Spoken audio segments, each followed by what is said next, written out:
kita semua.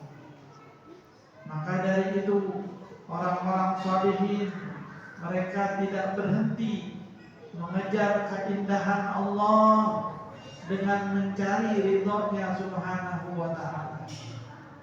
Mengejar ridhonya Subhanahu wa ta'ala sebagai puncak daripada keinginannya, cita-citanya, visi dan misinya dalam kehidupan di dunia ini.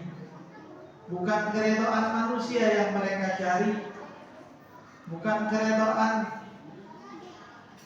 seorang wanita atau seorang laki-laki yang mereka inginkan, tapi yang mereka cari adalah keridhaan Allah Subhanahu wa ta'ala. Mudah-mudahan Allah ridho kepada kita semua dengan apa yang ada dari kita, dari kesalahan kita, kekhilafan kita, kelalaian kita, maksiat kita. Ya Allah ridho, ya Allah ridho, wa'afu amma qad madha.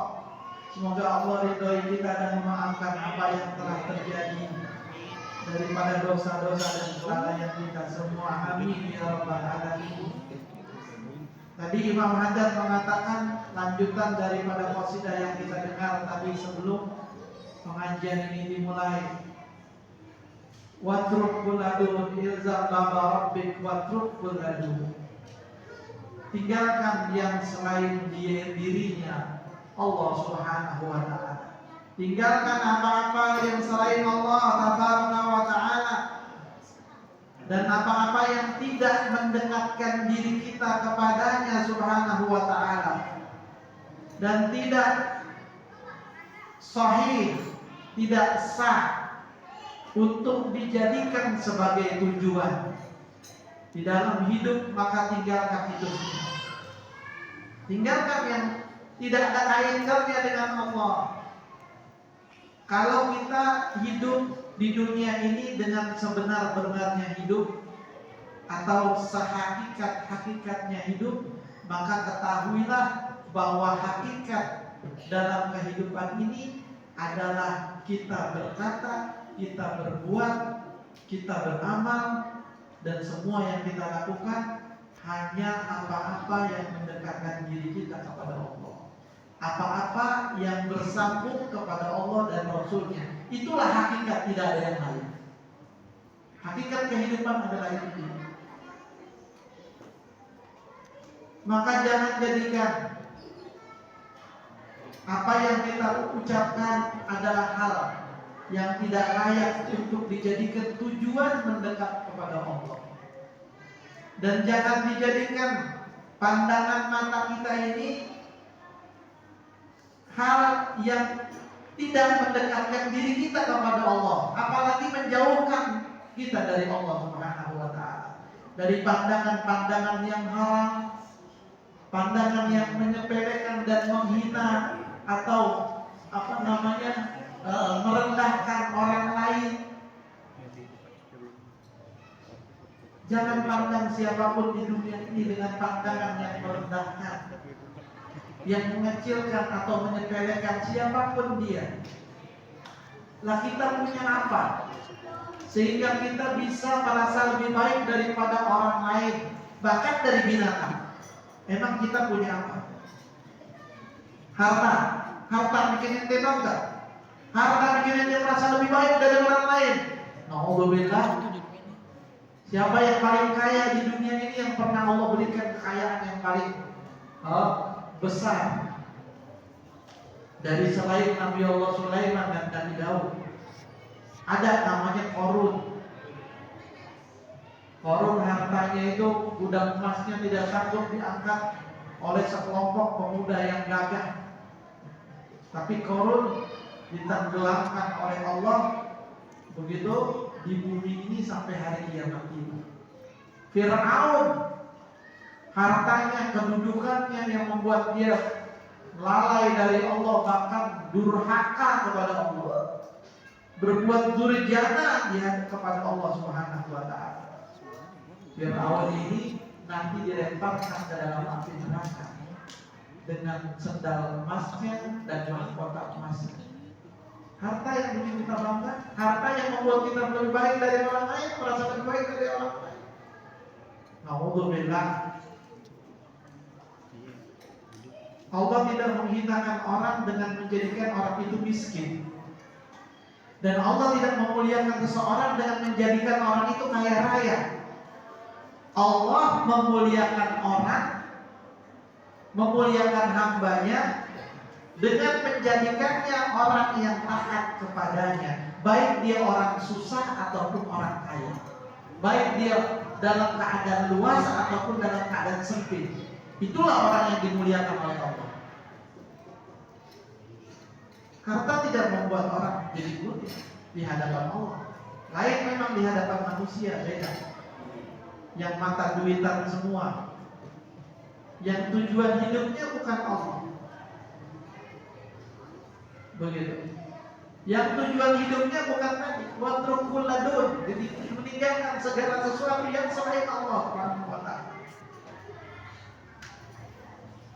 Maka orang-orang yang hidupnya penuh dengan dunia, tujuan dunia, mengejar dunia, mereka akan memuliakan orang-orang yang memiliki dunia dan menghinakan orang-orang yang tidak memiliki dunia, harta dan lain sebagainya.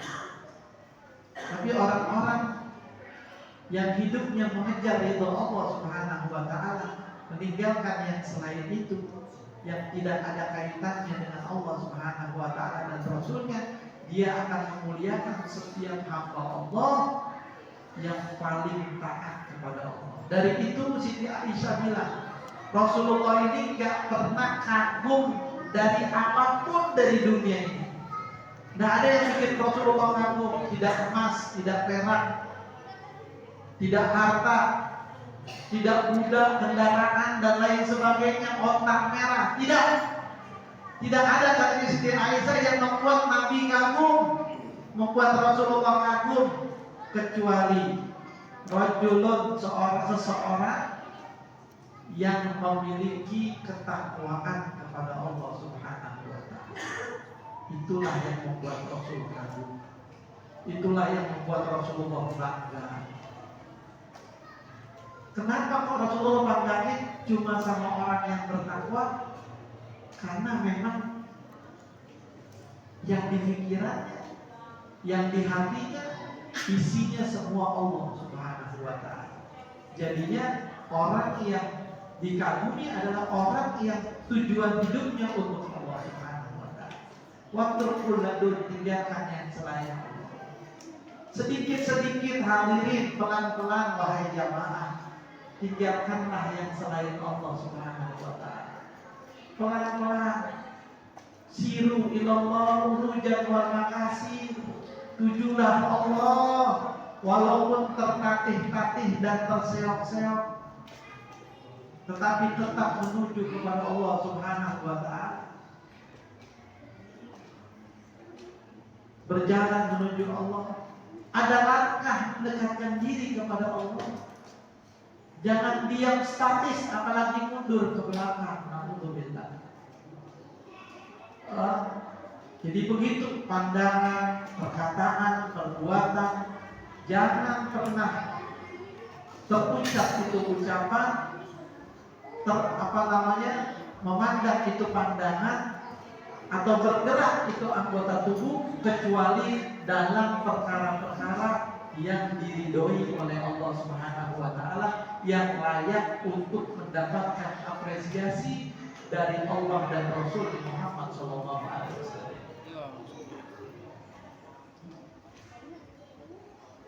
Was'alus salamah min daril futuh. Imam Haddad melanjutkan, beliau mengatakan, mintalah keselamatan dari rumah fitnah, kampung fitnah. Kita tahu nggak ada kampung fitnah? Tahu ada kampung fitnah? Darul Futuh, kampung tempat fitnah. Ada kampung fitnah. Apa namanya? Dunia. Ada Darul Futuh, kampung fitnah. Is'arabba al-hibda min daril futun wahiyya darud dunya. Wahiyya dunya. Darul futun ada dunia, kampung fitnah adalah dunia. Ini dia kampungnya fitnah. Apa maksudnya kampung fitnah? Ujian. Fitnah itu ujian dari Allah. Alladzi khalaqal mauta wal hayata liyabluwakum ayyukum ahsanu amala.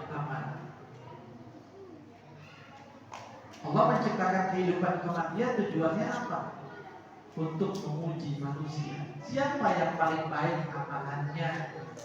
Siapa yang paling baik ketaatannya kepada Allah Subhanahu wa taala? Darul ibtila wal ikhtibar. Dunia ini adalah kampungnya ujian, tempatnya ujian dan cobaan. Begitu. Untuk selamat dari keburukannya dan gemerlapnya, juga kedustaannya, kecapeannya. Ada orang jenazah lewat satu masa di hadapan Nabi Muhammad Shallallahu Alaihi Wasallam. Lalu Nabi mengatakan Shallallahu Alaihi Wasallam, beliau mengatakan apa namanya, mustari atau mustarahun minhu. Itu jenazah orang yang beristirahat atau beristirahat darinya orang lain. Sahabat bertanya, ya Rasulullah, mal mustari wa mal mustarahu minhu. Siapa itu orang yang beristirahat? Siapa pula orang yang beristirahat darinya orang lain? Itu yang di atas tolong jangan berisik. Yang di atas tolong jangan berisik. Tanya apa tadi? Siapa itu orang yang beristirahat? Dan siapa pula orang yang beristirahat darinya orang lain? Rasulullah mengatakan al-mustari, orang yang beristirahat, yaitu orang beriman. Ketika dia meninggal dunia, dia wafat, yastarihu min ta'amid dunya wa adaha. Dia beristirahat dari capeknya dunia dan penyakit-penyakitnya. Dunia isinya capek sama sakit. Ya, lagi sehat capek atau sakit. Apaan yang gak bikin capek? Semua bikin capek. Olahraga capek, jalan-jalan capek. Habis piknik jalan-jalan ke Bandung, pulang sampai rumah tuh capek banget. Bisa ngapain? Macul, habis jalan-jalan. Kan habis jalan-jalan kok capek? Ya capek. Itu dunia. Isinya capek, keringetan, ya, begitu. Harta yang paling nikmat katanya orang-orang begitu ya. Ada orang punya istri katakan 3-4 orang sekaligus satu malam semuanya. Kalau sanggup dia capek. Copot betul bisa ini. Capek dunia. Yastari minta ambil dunia wa ada penyakit-penyakitnya, isinya penyakit. Bentar sakit, ini sampai sekarang kita masih disuruh bokap aja mulut kita. Ya, karena apa? Penyakit. Masih suruh ditutup aja mulut kita. Prokes. Begitu. Ini dunia di sini. Wal mustarahu minhu, adapun orang fasik, jika dia meninggal dunia, orang kafir jika dia meninggal dunia, yastarihu minhu al-ibadu wal biladu wad syajaru wad dawa. Beristirahat darinya negeri-negeri, ya, tanah, kampung halaman, manusia, pepohonan, bahkan hewan-hewan dan tumbuh-tumbuhan beristirahat dari melihat kejahatannya. Jadi itulah dunia, darul ikhtibar, darul futur. Ya, tempatnya capek. Maka sebaik-baiknya capek yang dihabiskan di dunia ini ya adalah capek untuk ibadah. Karena kalau lelah untuk ibadah akan berbuah pahala nanti di sisi Allah, kedudukan yang tinggi di sisi Allah. Tapi lelah dan capek dalam hal-hal yang mubah hilang habis begitu saja di dunia. Apalagi kalau lelah dan capek karena maksiat dan dosa, di dunia udah capek, di akhirat dapat azab dan hukuman dari Allah Subhanahu wa taala. Alhamdulillah. Begitu. Ya. Jadi apa artinya kita nggak boleh ambil dari dunia? Bukan begitu maksudnya. Semua yang ada pada diri kita, apapun itu, jiwa, raga, waktu, harta, semuanya gunakanlah semaksimal mungkin untuk mendekatkan diri kepada Allah. Itu maknanya. Karena itu dibilang ini darul ikhtibar. Ujian ada kalanya ujian senang, ujian susah, ujian kaya, ujian miskin. Ya, ujian luas, ujian sempit, semuanya ujian. Jangan kira yang diuji itu cuma orang miskin. Orang kaya pun dengan hartanya diuji. Berapa banyak orang yang miskin tapi dia berhasil nanti di akhirat. Dia selamat nanti di akhirat. Dan tidak sedikit orang yang kaya raya hancur nanti di sana. Tapi ada juga orang yang miskin di dunia takban pula di sana, susah pula di sana, miskin pula di sana, diadab juga di sana, ma'udzubillah. Dan tidak sedikit orang yang kaya di dunia nanti di akhirat juga menjadi orang yang kedudukannya tinggi di sisi Allah Subhanahu wa taala. Ambil contoh Sayyidina Utsman bin Affan. Ini Sayyidina Utsman ya. Dia punya sumur sampai sekarang namanya sumur Bir Utsman atau Wadi Utsman di Madinah.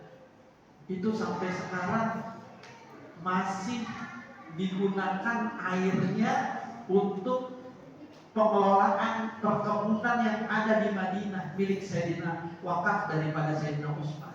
Yang setiap tahunnya setelah dipotong buat beasiswa pendidikan, buat segala macam,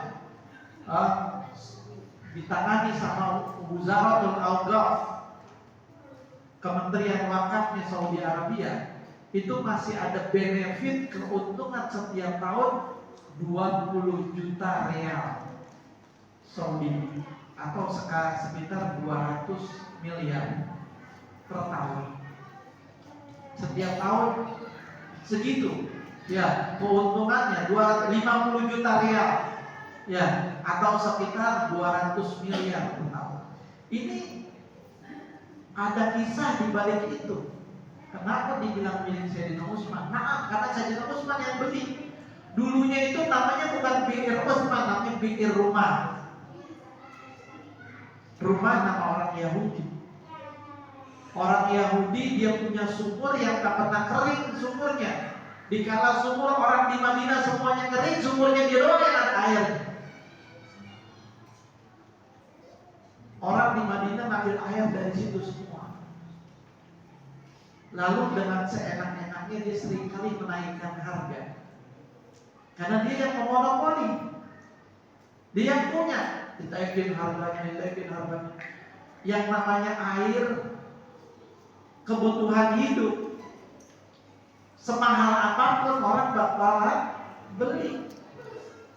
Kalau bensin, mungkin kalau udah sangat mahal, udah gue jalan kaki aja lah, naik sepeda. Iya, nggak kuat beli bensin buat motor, buat mobil, dan naik sepeda aja dah. Masih ada penggantinya. Tapi kalau air, nggak bisa. Ditaikin harganya, dipermainkan harganya sama si rumah orang Yahudi. Lalu Rasulullah merasa khawatir dengan keadaan itu dan beliau mengatakan, siapa orang yang bisa beli sumur itu, maka baginya ganjaran surganya Allah Subhanahu wa taala. Jadi Sayyidina Utsman begitu dengar langsung dia kesempatan emas ya, surganya Allah. Janji dari Nabi Muhammad SAW. Bapak mertuanya Sayyidina Utsman memang seorang pedagang yang berhasil, yang sukses. Sayyidina Utsman itu sebagai gambarannya, beliau itu hijrah ke Madinah gak bawa apa-apa, gak punya modal apa-apa, dibagi modal sama orang Ansor sebagian kebunnya. Tapi emang dasar tangannya itu tangan yang berkah. Apa yang dia kelola, apa yang dia pegang jadi luar biasa berkah. Begitu. Kaya raya Sayyidina Utsman. Di Mekah dia kaya, hijrah ke Madinah juga jadi orang kaya juga. Sayyidina Utsman itu nampak. Lalu dia datang ke si rumah. Berapa kau mau jual ini sumur? Saya mau beli. Oh, nggak dijual ini sumur. Tambang emas, apa dijual? Nggak mau dijual ya tambang emas. Sayyidina Utsman bukan hanya orang kaya, tapi negosiator ulung. Pinter kalau bisnis, urusan negosiasi jago dia. Nah, ini orang Yahudi, dia punya visi, pinter juga bisnisnya. Tapi dia misinya pendek. Apa misinya? Misinya dunia, cari keuntungan dunia. Kalah sama Sayyidina Utsman yang visi dagangnya itu adalah visinya panjang, yaitu akhirat, amal jariah namanya.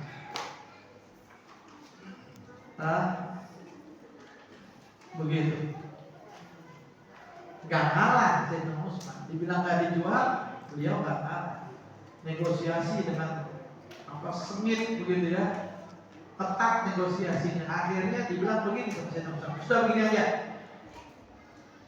saya beli 1 juta dirham. Itu angka yang fantastis ketika itu. Ente hitung aja sekarang, 1 dirham itu 4,5 gram atau 4,5 juta kali 1 juta. Banyak dapat modalnya, 1 miliar. Saya beli dengan harga 1 juta dirham untuk separuh kepemilikan dari sumur ini. Maksudnya bagaimana? Jadi sumur ini milik saya sehari, saham saya sehari, beli kamu sehari. Jadi kamu masih punya kepemilikan di sumur ini. 1 juta dirham. Pikir orang Yahudi itu, ya nggak apa-apa. Hari punya saya masih bisa jual. Nah, nggak tahu dia Sayyidina Utsman tujuannya apa. Sayyidina Utsman ini pedagang akhirat, bukan pedagang dunia. Pedagang akhirat lebih menang dari pedagang dunia. Deal, oke, jadi. Waktu giliran Sayyidina Utsman yang berhak menjual air dari sumurnya itu diberikan gratis kepada seluruh penduduk Madinah, begitu sepuas-puasnya. Ini pedagang akhirat yang harus untuk 1 juta untuk akhirat semua. Bukan ada di sini. Dikasih ke orang Madinah semuanya sepuas-puasnya ambil air. Sehingga hari berikutnya giliran si Yahudi yang berjualan air kagak ada datang. Lah kemarin orang udah ngambil sebanyak-banyaknya air sudah gratis. Sebanyak-banyaknya air udah diambil, persediaan buat 2 hari. Besok giliran Sayyidina Utsman jual, diambil lagi yang banyak lagi buat 2 hari. Setiap orang Yahudi giliran jual kagak ada yang beli, gak ada yang beli. Akhirnya kata Yahudi ini baru saya tertipu, saya kalah taktik karena dia jual cuma-cuma, nggak diambil bayaran. Akhirnya Yahudi bilang, udah begini aja, beli lagi ini bagian saya yang separuhnya lagi 1 juta lagi, 1 juta dirham. Maka Sayyidina Utsman tanpa ragu membayar dan kemudian diwakafkan di jalan Allah Subhanahu wa taala. Sampai hari ini itu sumur masih mengairi perkebunan kurma di Madinah yang hasil kurmanya itu diekspor ke berbagai negara. Ada yang ke Indonesia. Airnya dari keberkahannya Sayyidina Utsman bin Affan sampai hari ini. Itu hasil penjualannya diberikan kepada anak yatim, pendidikan segala macam, dan masih ada berupa istilahnya keuntungan yang tidak dibagikan begitu di rekening, dan rekening bank tertua yang ada di Madinah di Saudi Arabia, bahkan dari kerajaan Ottoman dulu ya, jadi dari Kesultanan Ottoman begitu, sampai hari ini rekening tertua milik Sayyidina Utsman. Entah sudah berapa juta atau berapa miliar real, nggak ngerti. Nah, kalau setiap tahunnya 200 miliar dari tahun berapa tahun sampai hari ini, dan uang itu masih tetap ada di yang digunakan untuk kepentingan umat. Yang digunakan itu cuma bunganya doang itu. Hasil keuntungan dari perputarannya itu dia keuntungannya itu yang digunakan untuk kepentingan umat, tapi rekeningnya tetap ada masih sampai hari ini. Radhiyallahu ta'ala anhu wa arda. Itu orang yang mencari dunia, hidup di dunia untuk kepentingan akhirat. Jadi sama pedagang dunia menang dia. Pedagang akhirat lebih menang. Begitu. Daripada pedagang akhirat. Dan sekali lagi ya ikhwan, dunia ini waktu Allah salam menghindari futun, darul fitnah atau dunia ini, sekali lagi saya katakan bukanlah ukuran kadar orang kuliah atau tidak kuliah.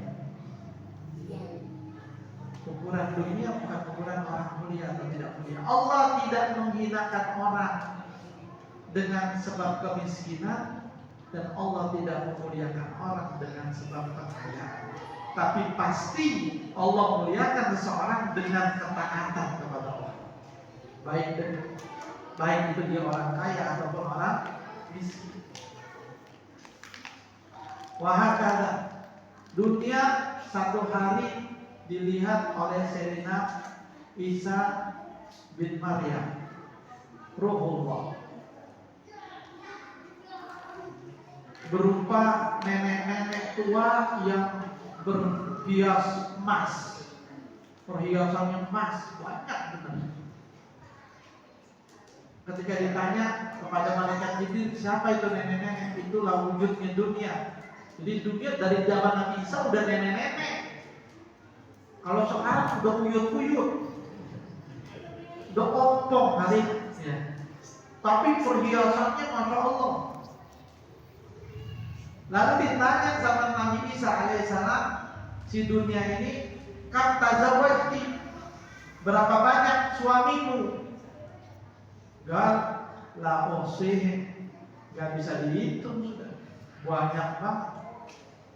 Mereka semua itu kulluhum mata aki au kulluhum tolak.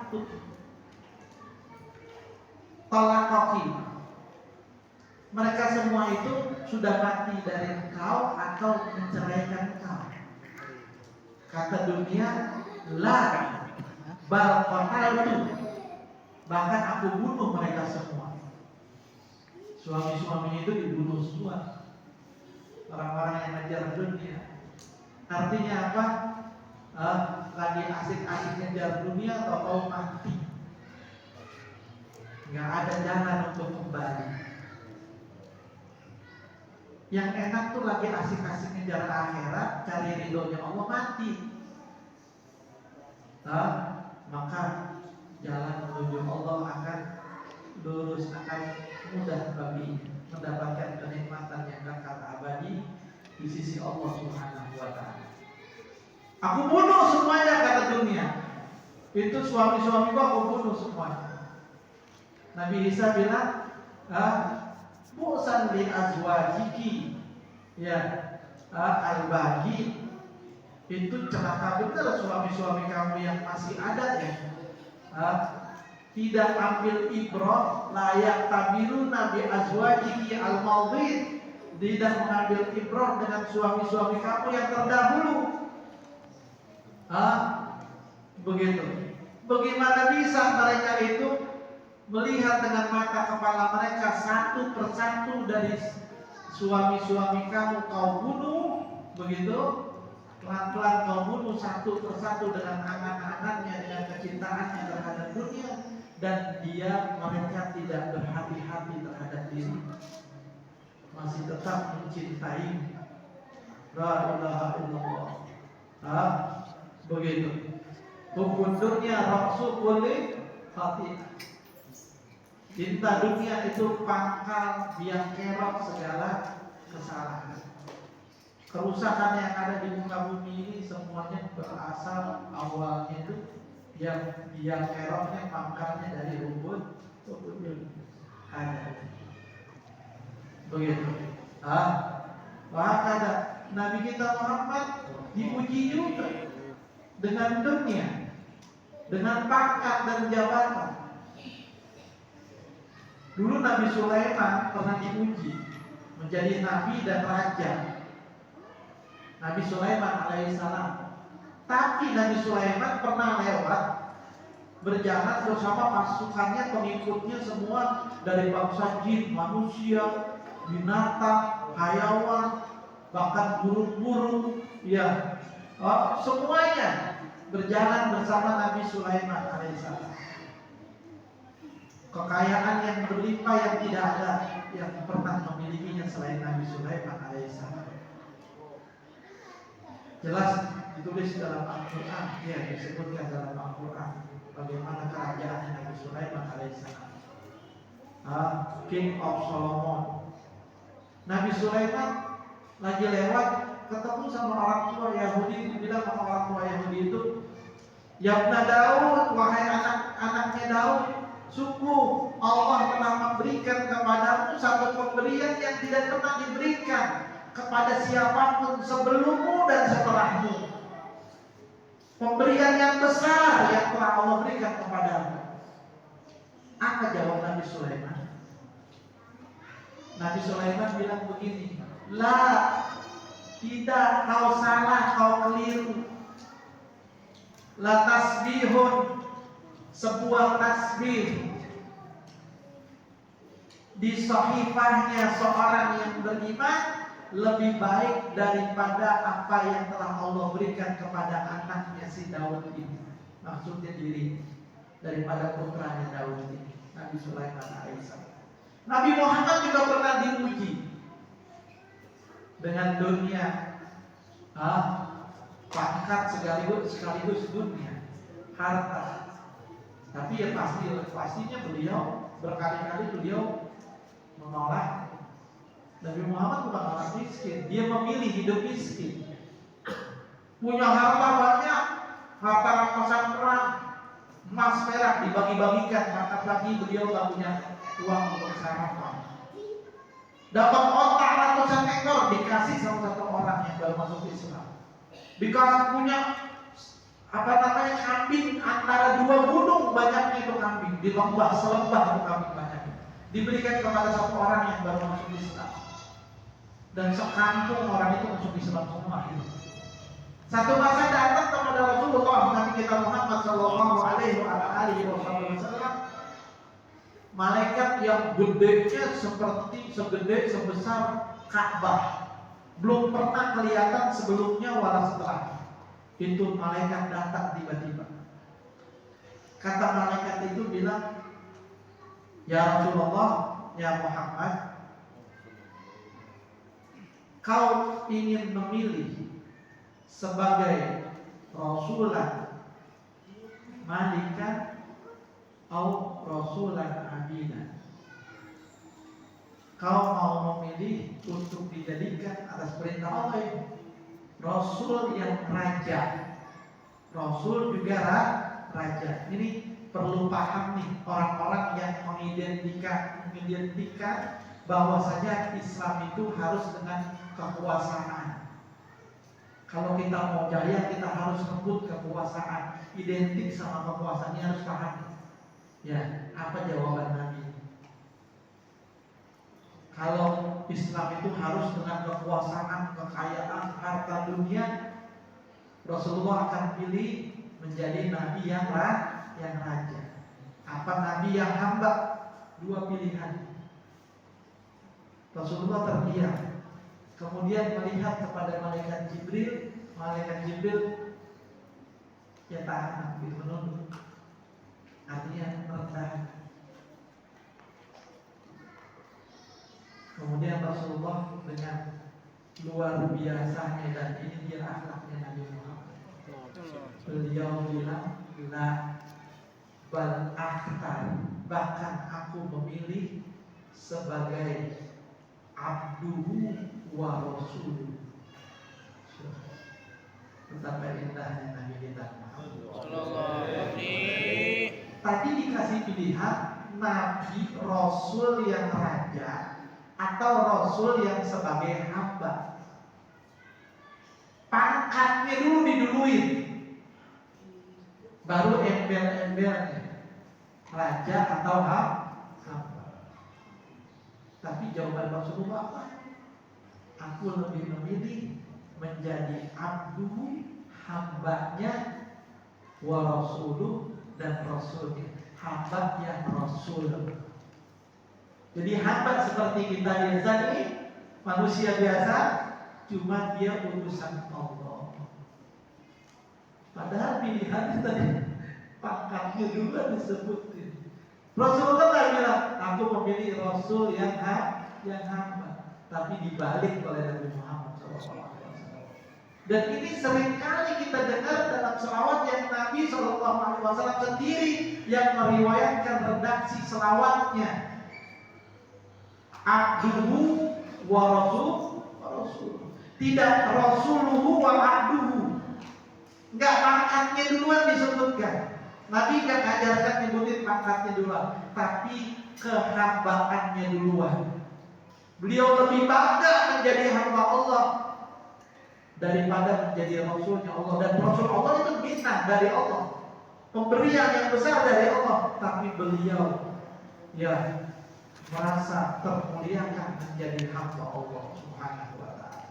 La bal aku ya, bahkan aku memilih abduhu wa rasuluh, hambanya yang jadi rasulnya sallallahu alaihi wasallam. Kira-kira kalau Nabi waktu itu bilang pilih nabi yang raja, Rasulullah jadi raja. Kayak apa? Mana lebih besar kerajaannya sama Nabi Sulaiman? Kita pada bandingkan Nabi Sulaiman. Rasulullah tentunya lebih hebat lagi kerajaannya. Allah yang maha memberi. Satu masa Jibril pernah datang kepada Nabi Muhammad, ya Rasulullah, kalau kau mau gunung ini aku jadikan emas, yang berjalan kemanapun kau berjalan. Nanti kalau mau belanja tinggal ambil tuh dari gunung emas, begitu. Ada orang macam-macam peluting anak-anak Nabi, ambil tuh emas sumpel mulutnya. Begitu.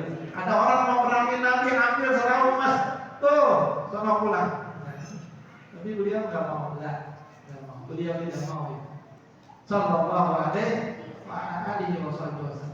Tapi manusia, sekali lagi manusia, ya mereka merasa bangga, merasa menjadi mulia dengan hartanya, dan merasa dihinakan Allah dengan kesusahan yang kemiskinan.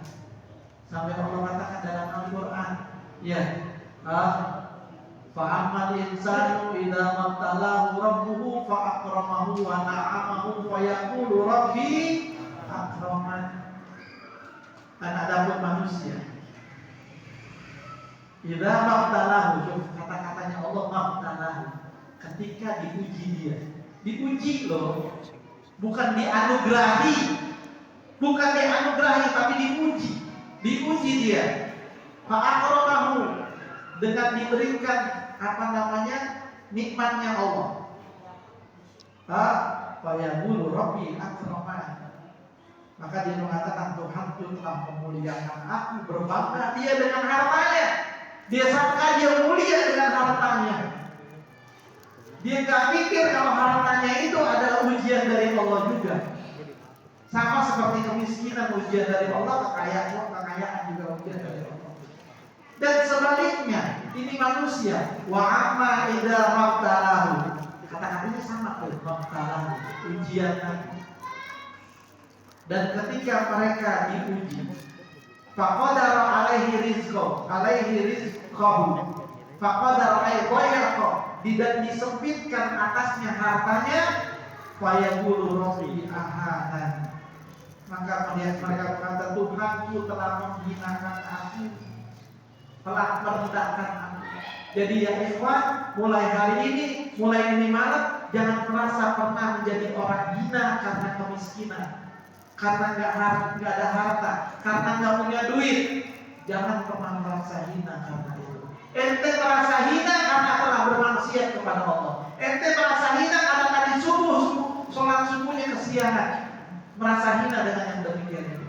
Tapi jangan pernah merasa hina karena di kantong agak ada duit.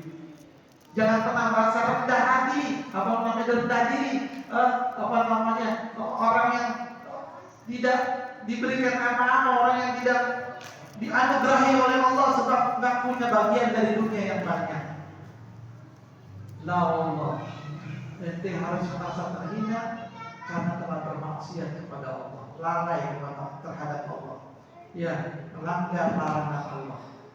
Dan jadilah orang yang merasa mulia dan dimuliakan Allah karena taat kepada Allah Subhanahu wa ta'ala. Maka taatlah kepada Allah Subhanahu wa ta'ala, insya Allah kita menjadi orang-orang yang mulia dan dimuliakan Allah Subhanahu wa ta'ala di dunia wal akhirat. Mudah-mudahan Allah jadikan kita semua dalam keadaan senang ataupun susah, dalam keadaan luas ataupun sempit, dalam keadaan sehat ataupun sakit, hamba-hamba Allah yang senantiasa taat kepadanya, taat dalam kekayaannya, taat dalam kemiskinannya, taat dalam keluasannya, taat dalam kesempitannya, taat dalam sehatnya, taat dalam sakitnya kepada Allah Subhanahu wa ta'ala. Dan mudah-mudahan Allah Subhanahu wa ta'ala kabulkan semua hajat-hajat kita. Allah cukupi rezeki kita. Allah mengabulkan doa-doa kita dan hajat-hajat kita. Allah berikan rezeki yang luas untuk kita semua, sehingga kita tidak menoleh ke kanan dan ke kiri selain meminta kepada Allah Subhanahu wa ta'ala. Dan mudah-mudahan tidak dibangunkan kita dari tempat ini dan kecuali Allah mengampuni dosa-dosa kita semua. Yang sakit di antara kita disembuhkan penyakitnya oleh Allah, hajat kita dikabulkan oleh Allah.